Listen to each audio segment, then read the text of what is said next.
Joseph Massino was a rarity. He was the only official mafia boss who wasn't in a prison cell. The press called him the last Don. To the outside world, Massino was a great boss with old-school Cosa Nostra values. His crime family seemed to run smooth as well. But by January 2005, things looked totally different. Here's the story. Joseph Massino was born on January 10, 1943. He began his underworld career as a truck hijacker and quietly rose in rank. When then Bonanno family boss Carmine Galante got whacked in July. The slaying of Carmine Galante brought the Bonanno family into a new family war. The family now had to select a new boss. This was what cut the family in half with two factions. One faction supported proposed new boss Philip Rusty Rastelli, while the other faction was against Rastelli as new boss.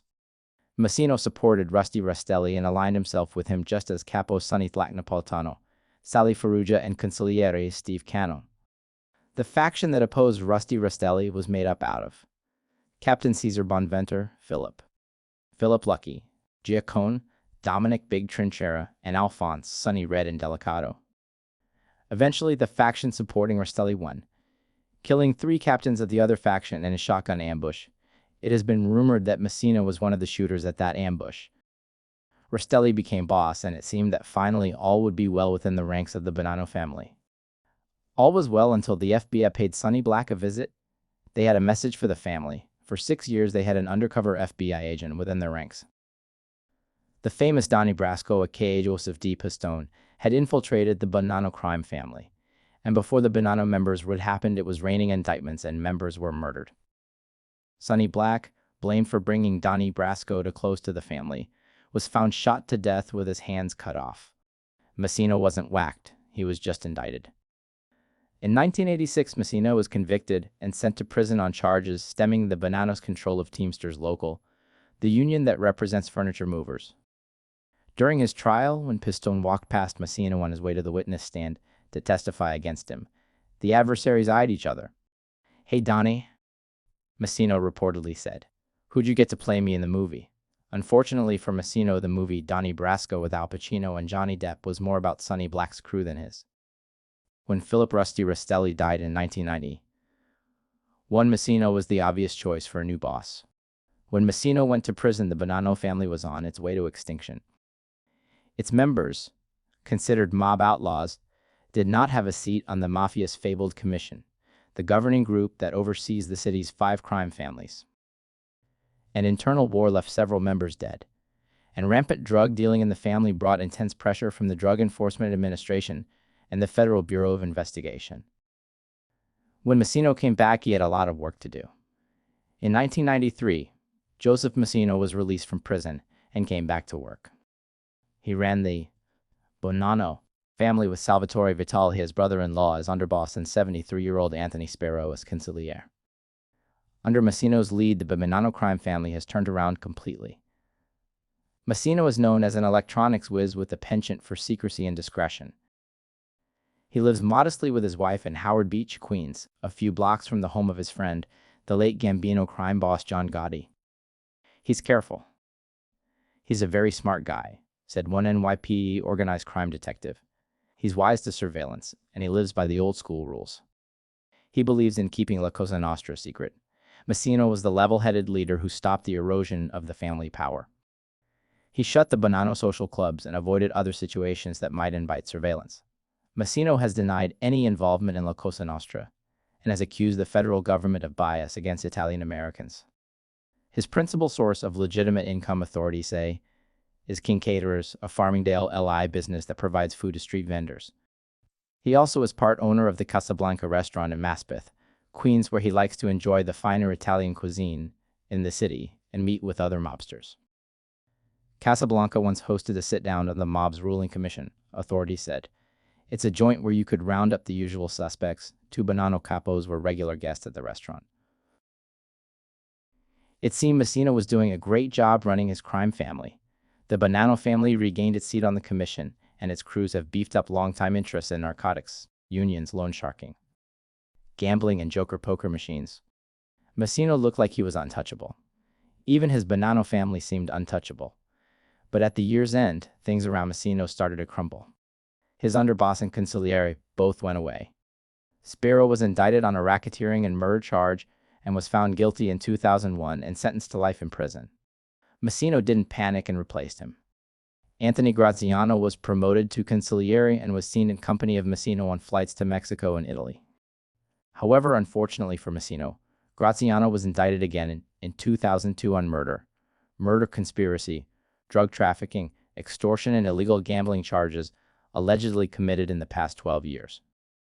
Massino, however, was not indicted in any of these high-profile cases. In January 2003, Massino's world collapsed. He was indicted and arrested on January 9, 2003 on, among things, murder charges. Massino pled innocent. If convicted, Massino faced life in prison. On May 24, 2004, the trial began and things didn't look good. 8 Bonanno turncoats were set to testify against Massino. Among those 8 was Massino brother-in-law, close friend, and underboss Salvatore Vitale. Massino, older by 5 years, taught Vitale how to swim. Massino was the best man at Vitale's wedding, and later served as godfather to one of his sons. And it was Massino who brought Vitale into the Bonanno crime family in the early 1970s. But things turned sour between the two men. Vitale was shelved. Vitale testified, "I had the title, but for lack of a better term, I was a figurehead." It became known later that Massino had thought about having Vitale killed, but decided to shelf him instead to spare his wife the loss of her brother. Vincent Vinny Gorgeous Basciano was recorded on tape saying, "Unfortunately, we all do our mistakes, but some mistakes are too gruesome to learn from." Massino was thinking about his wife, Vitale's sister, and he probably in the back of his mind didn't want to actually believe it. Massino was accused of 7 murders. The murders were Alphonse Sonny Red and Delicato, Philip Philly Lucky Giacone, and Dominic Big Trinchera. Dominic Sonny Black Napolitano, who was killed in August 1981. Tony Mira, a Bonanno soldier who was killed February 1982 after his bosses found out he was the first member of his crime family to befriend Pistone. He was shot in a lower Manhattan parking garage. Cesare Bonventure, a rival capo of Massino's, who was killed in April 1984. Gabriel Infante, a mob hitman who was killed between October and December 1987 after he botched at least 3 jobs and was believed to be talking to the feds. He was shot in a warehouse on Staten Island. Turncoat mobster Frank Coppa testified Massino told him mobster Gabriel Infante was killed because it was feared Infante could give incriminating testimony in a civil racketeering case. On July 30, 2004, Massino was found guilty on all counts. Besides the 7 murders, he was also found guilty of arson, extortion, money laundering. He was scheduled to get life in prison without parole when he was to be sentenced February 1, 2005. On January 27, 2005, the unbelievable news broke. Massino was cooperating with authorities. Massino had secretly recorded his acting boss Vincent Basciano plotting the assassination of a federal prosecutor. Massino also got Basciano to talk about the Pizzolo murder. "I thought this kid would have been a good wake-up call for everybody," Basciano was recorded saying. Why did Massino turn, you may ask? Well, of course, he did not want to sit in a prison cell for the rest of his life or face a lethal injection for the Sasha murder. But I think more importantly, he wanted to care for his family. No, not his crime family. Because of Massino becoming a turncoat, the feds will not take his and that of his wife house in Howard Beach, Queens. Massino's 89-year-old mother, Adeline, can also rest easy that the feds won't evict her from her house in Middle Village, Queens, which Massino formerly owned. On June 23, 2005, Joseph Massino was sentenced to life in prison. He received 2 life sentences after he admitted ordering the slaying of Bonanno family captain Gerlando George from Canada Siasha and waived his right to appeal his conviction last year for 7 other slayings. His cooperation got him everything he wished for and more. On July 10, 2013, Massino's life sentence was reduced to time served, which ends up being about 10.5 years.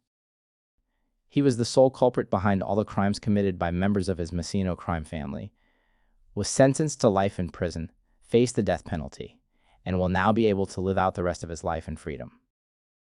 At age 70, the big boss is a shining example of what a high rank in the mob and becoming a government witness can do to your time in prison. It can make it disappear like dead bodies in an oven.